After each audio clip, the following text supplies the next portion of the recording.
Now in set we have a psychologist, Daryl Joseph, and a member of the board of directors for the network of NGOs. We have Mr. Marcus Kisoon. Now, good morning, gentlemen. Good morning, Akash. Good morning. When I heard the contribution by Ms. Allen Toppin on Wednesday, two terms came to mind: re-victimization and victim blaming. Yes. First, I'm going to split it up here. I'm going to let Mr. Kisoon take re-victimization, because I understand you also you also work with the Rape Crisis Society very closely. Tell us what that means. Re-victimization, to use secondary victimization, which talks about secondary elements working with the victim and putting elements in place that creates that place of shame and embarrassment and a discomfort all over again. And it normally happens in the police station, the courtrooms, the medical practitioners, where they during the investigation, they would ask certain questions to try to understand what the victim may have gone through. And through this process, the victim feels some discomfort. And this is what Ms. Toppings has done via her statement. She has created secondary victimization by bringing up the issue, by being insensitive to the issue, and by lacking trauma information. She opened a Pandora's box, not just to an opposition, but on mass media, that with no respect for other people out there who may be in a place of comfort or maybe in a place of trauma and not sure how to deal with it. And people need to understand that there are people out there who are willing to work with them and not ridicule any one survivor. So this is how she performed secondary victimization. Mr. Joseph, what did you think about her contribution? Was there any victim blaming there? Okay, let me just state for the record, rape is the most vile, disgusting atrocity that one human being could inflict on another. Any other type of wound is external and can heal, but when you rape someone, you extract their dignity away from them. You take away their will, you take everything away from them, okay? So it's something that should never, knowledge of it, should never, ever, ever be used for any reason whatsoever. For any reason whatsoever. So, I mean, I didn't hear the contribution live, but of course, scanning social media in between and so on, you know, when I got wind of it, my initial reaction was shock and surprise, because I don't think I've ever heard anything quite like that before. You know, they said she did it under the guise of a parliamentary privilege. You know, it's a parliamentary law house, is a place where you are allowed to say certain things that you can't say in the public domain. Right. So I could say, well, Mr. Joseph, Mr. Kisoon, you know, what about the millions you all took from this hospital here with material? You know, it's something I can't say outside. You sue me for defamation, sue me for slander, libel. Did she go too far? Is this something that should really be off the record, off the books here for parliamentary privilege? Absolutely. I agree. Yeah, absolutely. Like I said before, rape is something you don't use it. You just don't do that. All right, you don't use it, you don't bring it up. And as we saw in the clip just before the interview started, all right, there are many persons, some of whom have even spoken to me since that time, who have said that this brings up all sorts of things that they trying to deal with, felt that they have dealt with, don't want to face right now. So it's not something that you ever use for any reason whatsoever. Mr. Kisoon, the network sent out a release yesterday. Speaking with your colleagues on the network of NGOs, how did they react to what Ms. Toppin said? They were all, it didn't sit very well with them, being an organization of predominantly women and women-based, and we know that this topic mainly affects women because, you know, they're the ones who majority of times come forward. What we agreed on is that she lacked trauma information, meaning that we need to create a society not only to treat the victims, treat the symptoms and the syndromes that comes with rape, but to create a coalition a nation that is sensitive towards persons who are affected by any forms of trauma, whether it be domestic violence, sexual assault, a car accident. We need people to be sensitive. We need people to be ethical, and more so ethical in Parliament. So, you know, in her apology, she said that she was attempting to raise the issue, not to be insensitive, but she wanted to raise the issue of sexual assault. I hate that word rape. I really try to use sexual assault as much as I could. Rape has such a nasty taste in your mouth when you say it. That she was trying to raise the issue of sexual assault because she wanted these matters investigated. Mr. Joseph, I mean, what were the other avenues she could have taken? Okay, any other one, please, dear God. I don't want to, as I told you before, I really don't want to get too much into the politics of the situation, all right? So I'll just kind of, well, I do like politicians, and I'll veer off. I'll go on a tangent for a second, all right? We are client-centered. Right, there's something about all of this that I don't think anybody has really touched on well enough just yet.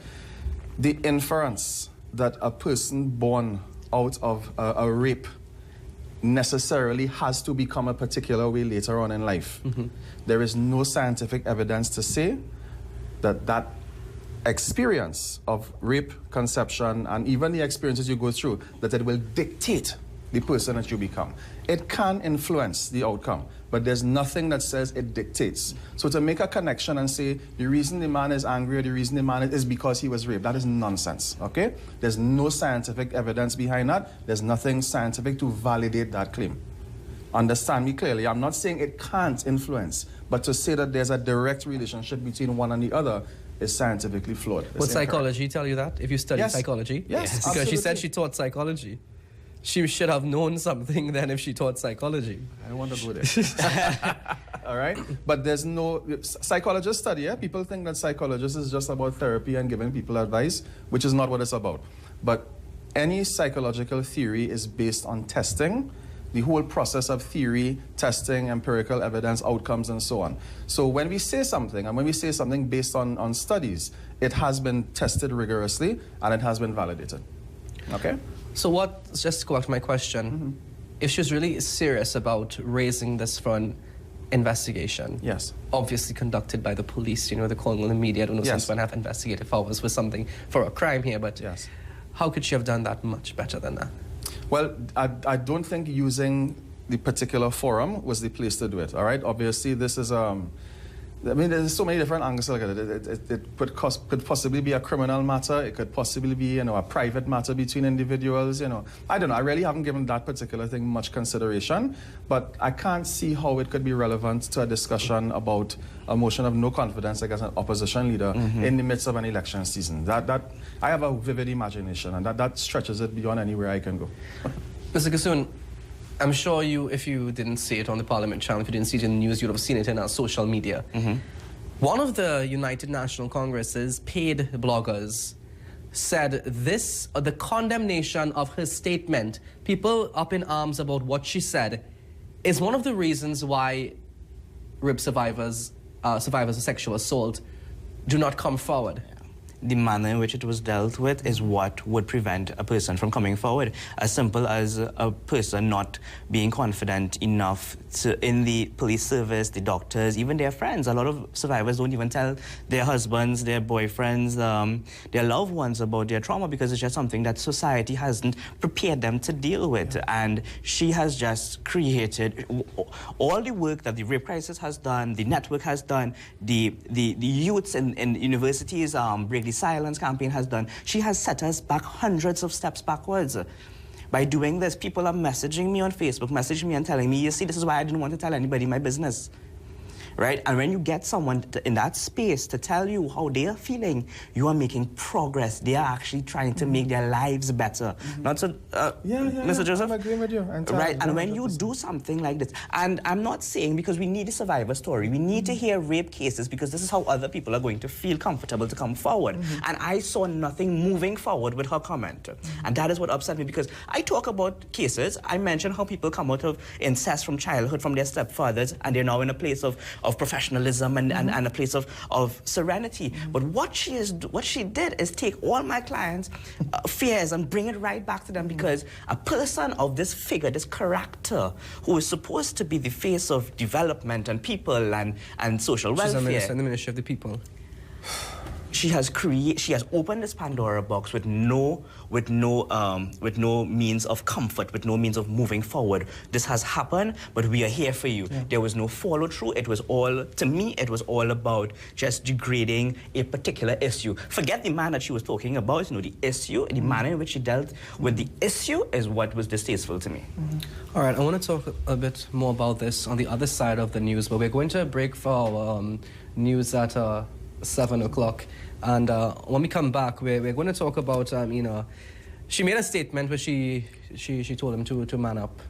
And especially at a time where we're trying to get more men to come forward with these cases of sexual assault. We'll talk about that when we come back. So when we come back, we'll continue our discussion with Marcus Kisoon from the network of NGOs and psychologist Daryl Joseph. It's so refreshing to have three men here talking about these issues. I mean, we don't see this. It's unprecedented, and I'm very happy that we are able. So thanks, Emma. Thank you very much, Emma.